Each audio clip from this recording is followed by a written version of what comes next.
Hello and welcome back to the Dogon podcast. I'm Tristan Bearhill. And I'm Alex Trepney. We're excited to be here. This is going to be a cool episode. We're actually just going to kind of freely talk about what we saw and what we have watched with the Donald Trump and Dr.Phill interview. So we're excited about that just because it was like, what? Yeah. Dr. Phil's interviewing Dr.Phill and Donald Trump? That's weird. I don't know if other people knew that was coming. I had no fucking... I think I saw a advertisement about it a long time ago, but I was just like, oh, that's just like something that someone made up, or I don't know. I was like, that's not real. Yeah. And then, but, I remember a lot of people being like, yeah, Trump should talk to Dr. Phill. He needs to talk to somebody, but yeah, it was weird. Like, maybe because we're just locked in and focused right now and trying to get this done, that I just didn't see that coming. I didn't either. I mean, we've been focused on the company so much. We got the packs ordered. Yeah. I mean, packs are done, so they're coming now. So we're, less than 30 days out, really being able to get those initial pre-orders shipped out to all of you that have supported us. And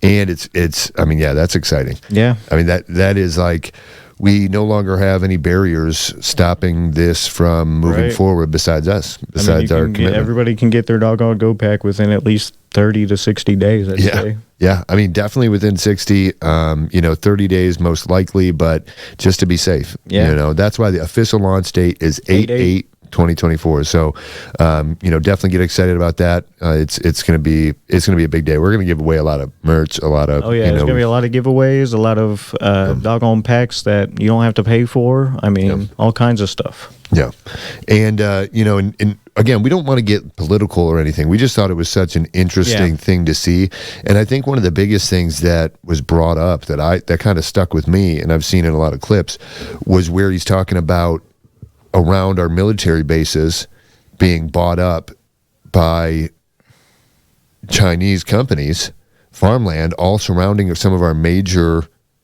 military installments are being surrounded by Chinese-owned companies. Yeah. And that, to me, was like, first off, my first thought there was, why is Dr. Phill worried about national security issues and where Chinese are moving into? I mean, that was my first thought. But at the same time, my second thought was like, why is Dr. Phill the one saying this? Like, shouldn't somebody else have brought this up? Like, hey, this might be a problem. Our military base. Why is Dr. Phill the first one to where everyone's like, whoa, wait a minute. Whoa, they're surrounding our, I don't know. Maybe other people have seen that and I haven't. I'm sure that's been brought up somewhere, but I don't know. I just think it's funny that Dr. Phill made that. Yeah, made that more public. Made that known. But yeah, I thought overall, one of the things, Dr. Phil's posture was a little weird at certain times during it. So was Trump's a couple of times, the way they were leaning forward and stuff. But overall, I thought the questions and answers were... I thought it was pretty good. It was very genuine from both sides. Yeah, I agree. The part where he talked about if it was just about him, it would be better, but because it's about his family. And then he said, Melania, his wife, she won't say, she won't necessarily say that things are difficult for her because she doesn't want to, because she knows that he's fighting and working. But he's like, but I know it's hard on her. And it's like, man, that's crazy to think about. It's definitely hard on both of them. But I mean, again, I'm not picking any sides here, but I just think it was a very unique interview. And I mean, people were going nuts about it. Yeah, I mean, the way he was so open and comfortable, it seemed it was pretty cool. Yeah, I know that he didn't seem to have prepared answers. Yeah, it was all from the dome. Yeah, it was all just kind of this is what I think, this is what I feel. And I like the stuff that he said about Hillary Clinton and about how he was like, I could have very easily locked her up, and most people don't realize some of the stuff that happened with Hillary, whether she did anything wrong or not, is irrelevant.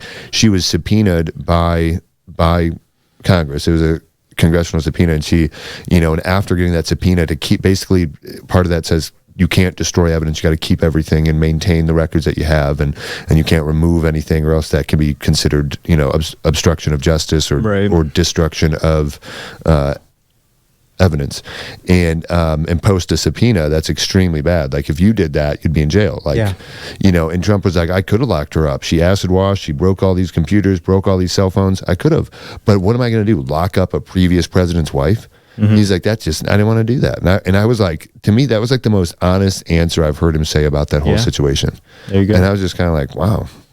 He didn't want, like, he didn't think that, like, there was something in him where he was like, no, that doesn't seem right. I shouldn't do that. Yeah. You know, like, even, and he probably could have. He definitely probably could have. You know, as president, I mean, you really are the top of the, he could have figured enforcement. I mean, he could have done anything. Yeah. Framed someone, I mean, anything. Oh yeah, you know, like, I mean, you know, I think anybody's capable of anything. I'm not saying, you know that anyone is so good that they could never do anything wrong. So, like, I always think, like, you know, that there's a possibility of somebody doing something shady. Oh yeah, anyway. You know, like, I never especially in the top government. Oh yeah, I mean, when you're like, you know, when you're talking about the top spot in the United States, and with that position, you know, I know there's checks and balances, other, you know, branches of government, but, you know, you are the, you know, commander in chief. Right. I mean, you say what goes, you know. Yeah. When it comes to control of certain police, certain military, I mean, you really do have a lot of control the entire U.S. military with the stroke of a pen. I mean, yeah, like, you know, and then of course you can't declare war without Congress and all that, but you can still put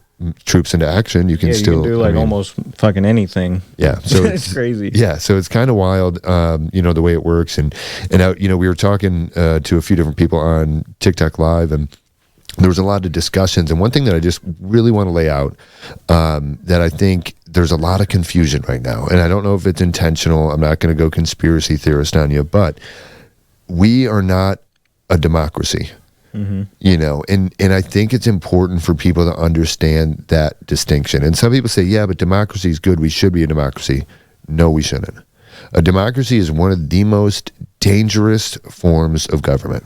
And most people are like, what do you mean? Everybody gets a vote, and then whatever everyone wants, that's what happens. But that's mob rule. Yeah, that's the minority gets fucked on it. Yeah, you just need to sway the majority, and that's already happening in our society right now, where you're starting to see if the majority of people want something, then our Congress and our politicians are moved, and they accept that, and they make those things happen in that direction. And it's like, and so we have a little bit different representation because of the way we're set up as a republic, but we're starting to see already that slide out of being a republic, which is what we are, a democratically elected republic, but a republic nonetheless. And we're sliding from a republic to a democracy.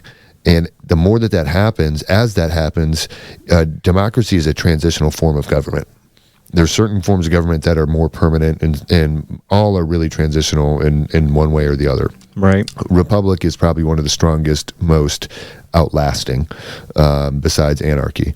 But you know, but some people say anarchy is not a form of government. It's like, yes, it is. It's just individual responsibility and open communication. But yeah, so to me, it's very important for people to realize, like, we're not a democracy, and we don't want to be. It's not anywhere in our founding documents. You know, it doesn't mention democracy anywhere intentionally. You know, we are a republic because it's important to protect minorities. Yeah. I think if one American wanted to say, they made a law, you can't make banana pie anymore. Okay?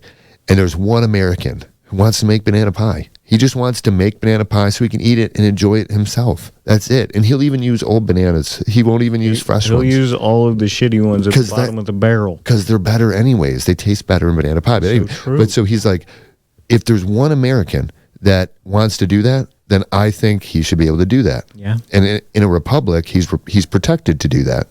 But in a democracy, if everyone thought, no, he shouldn't do that, nobody else is doing this. But then you could say, what if one person wants to kill people, you know?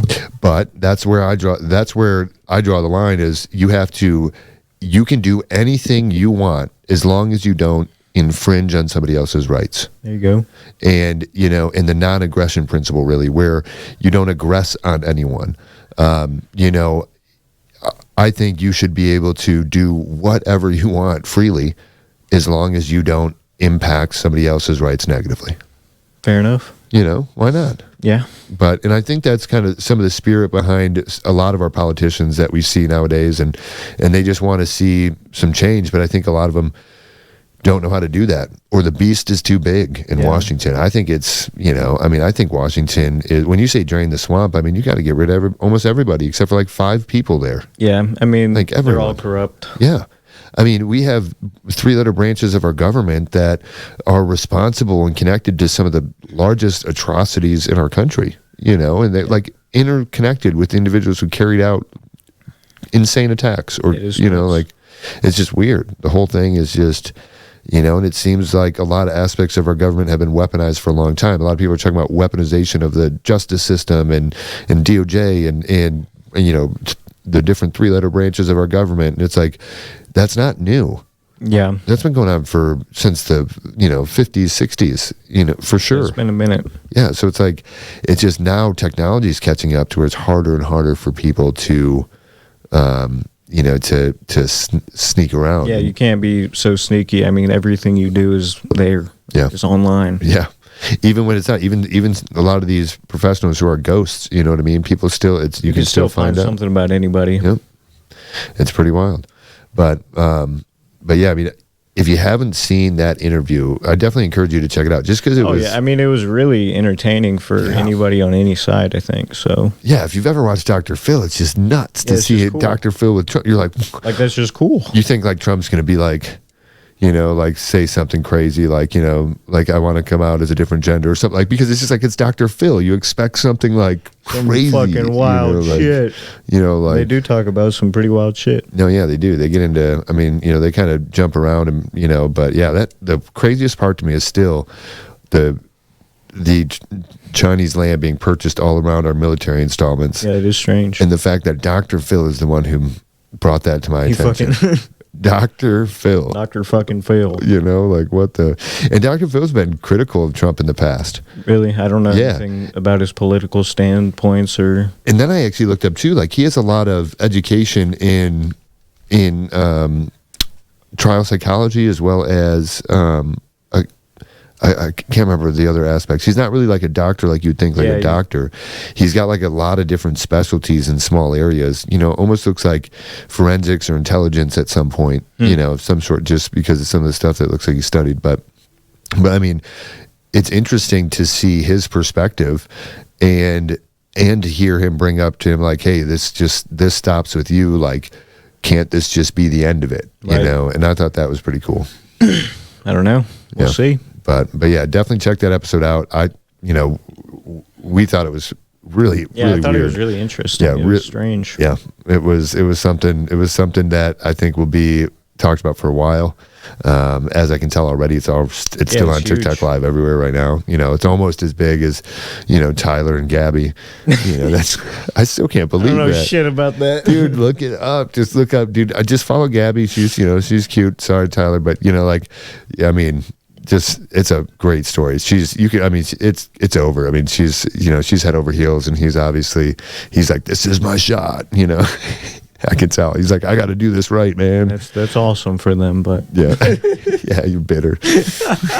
Yeah, we all are. Whatever, but fuck these happy people, man. I'm just kidding. No, we'll be out there. We're gonna actually do a lot of videos coming up, you guys, of us selling Go Packs. I'm going to be selling Go Packs out to people on the street. We're just going to walk up to people, and I'm going to give them my sales pitch. Yeah. I've always been a pretty good salesman, so hopefully I don't let you guys down. I think it's going to be entertaining. I don't know if I'm going to go more serious and straight line, or if I'm going to try to embody like that one chemical cleaner guy that was always walking around like, hey, pop your shoe out, just like my mom used to tell me. I would, and he'd just go into like this whole thing. I might do that. That'd be more fun. Yeah.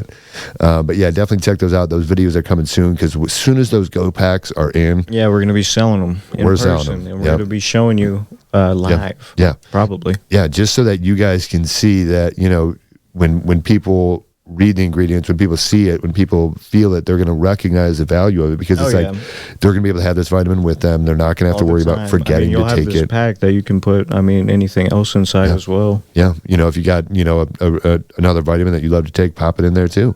Just, it's an easier way, because some people, I know me, when some vitamins I don't like to take in the morning right away, until I eat, until I get some coffee, and, so it's like, then I forget. Yeah, but if you just take it with you in your purse or your pocket, or got it. Wherever. Yeah. So in your car. So we're excited about that. We're, like we said, 30 within 60 for sure. I think it's gonna be like 30 days, early July. But yeah, we'll have those Go Packs ready, and as soon as we do that, we'll let you guys know. But I would take advantage right now with the pre-sale, 20% off. We just went across the board on the site, did 20% off everywhere. Yeah, 20 for everybody, but it's going to change soon. So I would get you Dogon Go Pack now, and those Founders Packs are still available. So yeah. So we still have a few spots left. We might have.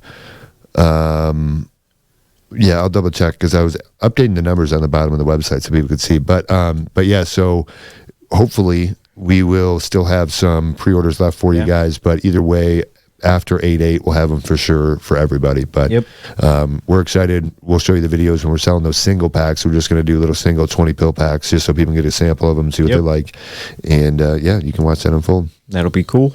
But yeah, thanks so much for watching. And if you haven't checked it out yet, remember, go check out that Dr. Phil interview with Donald Trump. That is crazy. It's just funny. It's funny to see both of them on film. I know, just talking. They talk Mar-a-Lago. It's funny. It's pretty cool. You'll like it. So enjoy. We'll see you next time. Have a good one, guys.